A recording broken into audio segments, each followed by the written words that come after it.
Assalamualaikum warahmatullahi wabarakatuh. Innal hamdalillah nahmaduhu wa nasta'inuhu wa nastaghfiruh wa na'udzu billahi min shururi anfusina wa min sayyiati a'malina. May yahdihillahu fala mudilla lahu wa may yudlil fala hadiya lahu. Asyhadu an la ilaha illallah wahdahu la syarika lahu wa asyhadu anna Muhammadan abduhu wa rasuluhu. Ya ayyuhalladzina amanu taqullaha haqqa tuqatih wa la tamutunna illa wa antum muslimun. Ya ayyuhan nasu taqu rabbakumul ladzi khalaqakum min nafsin wahidah wa khalaqa minha zawjaha wa batha minhuma rijalan katsiran wa nisaa'a wattaqullaha alladzi tasaaluna bihi wal arham innallaha kana 'alaikum raqiba. Ya ayyuhalladzina amanu taqullaha wa qulu qawlan sadida يصلح لكم أعمالكم ويغفر لكم ذنوبكم ومن يطع الله ورسوله فقد فاز فوزا عظيما. أما بعد فإن أصدق الحديث كتاب الله وخير الهدي هدي محمد صلى الله عليه وسلم وشر الأمور محدثاتها فإن كل محدثة بدعة وكل بدعة ضلالة وكل ضلالة في النار. Pemirsa yang semoga dirahmati oleh Allah Subhanahu wa taala. Alhamdulillah kita senantiasa bersyukur kepada Allah Subhanahu wa taala atas segala limpahan nikmat yang telah Allah berikan kepada kita. Di antaranya nikmat sehat dan nikmat waktu luang. Sehingga Allah masih berikan kepada kita kesempatan untuk bisa merasakan bulan Ramadan yang penuh dengan kebaikan dan keberkahan ini. Pada kesempatan kali ini, saya akan menyampaikan berkenaan dengan akhlak yang mulia. Rasul sallallahu alaihi wasallam diutus untuk mengajak manusia untuk beribadah hanya kepada Allah Ta'ala saja dan memperbaiki akhlak manusia. Nabi sallallahu alaihi wasallam bersabda, "Innama bu'ithtu liutammima salihal akhlaq." Sesungguhnya aku diutus untuk menyempurnakan akhlak yang baik. Hadis ini diriwayatkan oleh Imam Al-Bukhari dari sahabat Abu Hurairah radhiyallahu anhu. Sesungguhnya antara akhlak dengan akidah terdapat hubungan yang sangat kuat. Semakin sempurna akhlak seorang muslim, maka akan semakin kuat imannya. Rasulullah sallallahu alaihi wasallam bersabda, "Akmalul mu'minina imanan ahsanuhum khuluqa wa khiyarukum khiyarukum linisaihim." Dari sahabat Abu Hurairah radhiyallahu anhu, Rasul sallallahu alaihi wasallam bersabda, "Kaum mukminin yang paling sempurna imannya adalah yang paling baik akhlaknya di antara mereka. Dan yang paling baik di antara kalian adalah yang paling baik kepada istri-istrinya." Hadis riwayat At-Tirmidzi, Ibnu Hibban, dan Ahmad. Kemudian, akhlak yang mulia adalah bagian dari amal saleh yang dapat menambah keimanan dan memiliki bobot yang berat dalam timbangan. Orang yang memiliki akhlak yang mulia sangat dicintai oleh Rasulullah sallallahu alaihi wasallam. Dan akhlak yang baik adalah salah satu penyebab seseorang itu masuk ke dalam surga.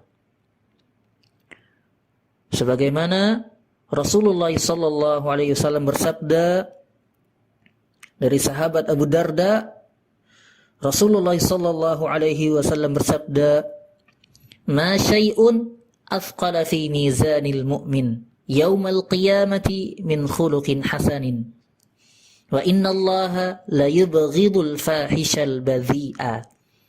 Tidak ada sesuatu pun yang lebih berat dalam timbangan seorang mukmin di hari kiamat daripada akhlak yang baik, dan sesungguhnya Allah sangat membenci orang yang suka berbicara kotor. Hadis riwayat At-Tirmidzi, Abu Daud, Ahmad.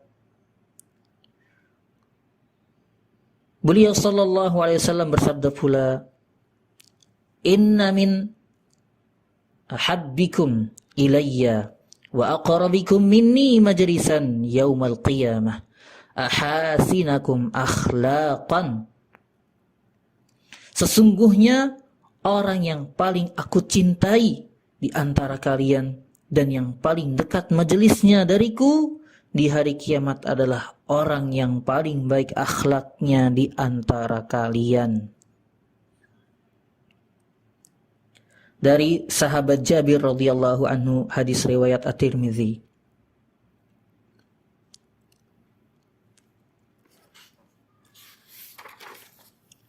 Kemudian akhlak yang mulia dapat meninggikan derajat seseorang di sisi Allah, sebagaimana sabda Rasulullah sallallahu alaihi wasallam dari sahabat dari Aisyah radhiyallahu anha, Rasulullah sallallahu alaihi wasallam bersabda, "Innal mu'mina la yudriku bi husni khuluqihi darajatas shaimil qa'im."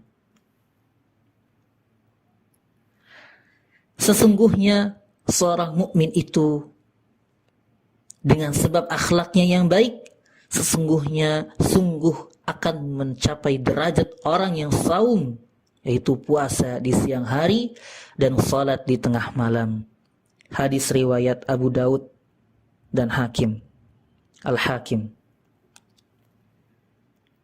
Kemudian akhlak yang mulia juga dapat menambah umur dengan menjadikan rumah makmur, dan menjadikan rumah makmur sebagaimana yang disabdakan oleh Rasulullah sallallahu alaihi wasallam dari sahabat Anas bin Malik radhiyallahu anhu.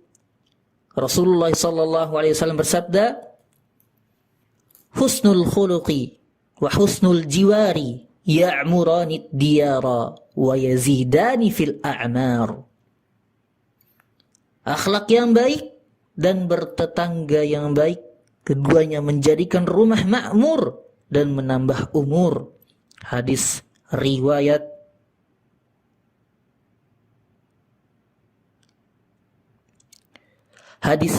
Ahmad. Saya ulangi, akhlak yang mulia dapat menambah umur dan menjadikan rumah makmur, sebagaimana yang disabdakan oleh Rasulullah sallallahu alaihi wasallam dari Aisyah radhiyallahu anha. Rasulullah sallallahu alaihi wasallam bersabda, "Husnul khuluqi wa husnul jiwari ya'murani diyara wa yazidani fil a'mar." Rasulullah sallallahu alaihi wasallam bersabda, akhlak yang baik dan bertetangga yang baik, keduanya menjadikan rumah makmur dan menambah umur. Hadis riwayat Ahmad.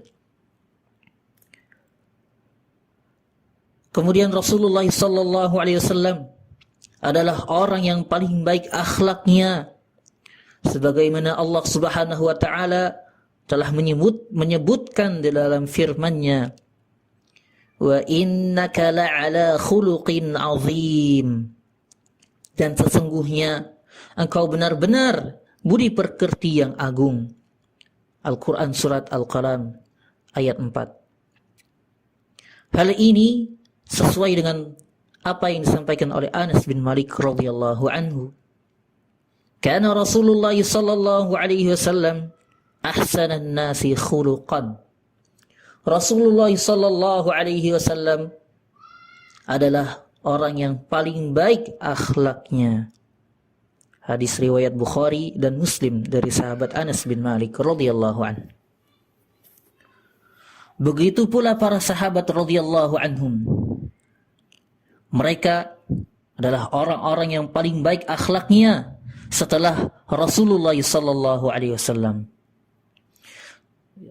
Saya akan menyebutkan beberapa akhlak di antara akhlak salafus salih radhiyallahu anhum, yaitu yang pertama, ikhlas dalam ilmu dan amal serta takut dari riya. Yang kedua, jujur dalam segala hal dan menjauhkan diri dari sifat dusta. Yang ketiga, bersungguh-sungguh dalam menunaikan amanah dan tidak khianat.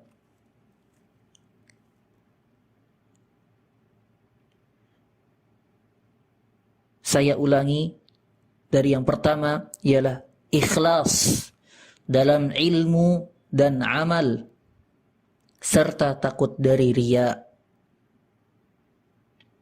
Yang kedua, jujur dalam segala hal dan menjauhkan diri dari sifat dusta. Kemudian yang ketiga, bersungguh-sungguh dalam menunaikan amanah dan tidak khianat. Yang keempat, menjunjung tinggi hak-hak Allah dan Rasul-Nya sallallahu alaihi wasallam. Yang keempat, menjunjung tinggi hak-hak Allah dan Rasul-Nya sallallahu alaihi wasallam. Yang kelima, berusaha meninggalkan segala bentuk kemunafikan. Berusaha meninggalkan segala bentuk kemunafikan. Yang keenam, lembut hatinya, banyak mengingat mati dan akhirat, serta takut terhadap akhir kehidupan yang jelek, yaitu su'ul khatimah. Su'ul khatimah. Yang ketujuh, banyak berzikir kepada Allah Ta'ala dan tidak berbicara yang sia-sia. Kemudian selalu tersenyum kepada sesama muslim. Kemudian akhlak yang kedelapan, tawadhu, yaitu rendah hati dan tidak sombong. Berikutnya, akhlak yang kesembilan, sibuk dengan aib diri sendiri dan tidak sibuk dengan aib orang lain, serta selalu menutupi aib orang lain. Sibuk dengan aib sendiri, aib diri sendiri, dan tidak sibuk dengan aib orang lain, serta selalu menutupi aib orang lain.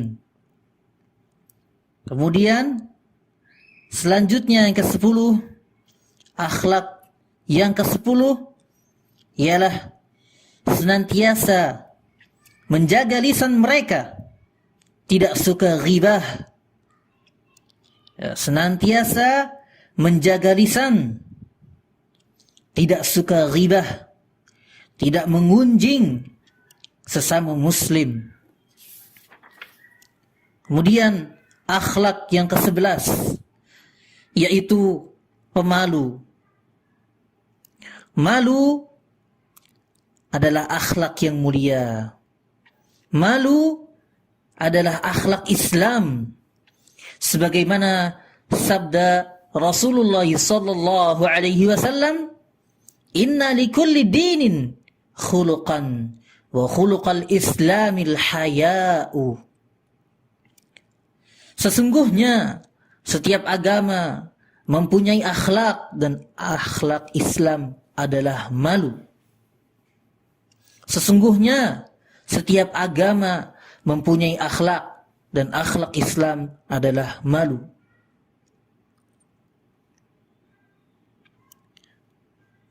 Dari sahabat Anas bin Malik diriwayatkan oleh Ibnu Majah.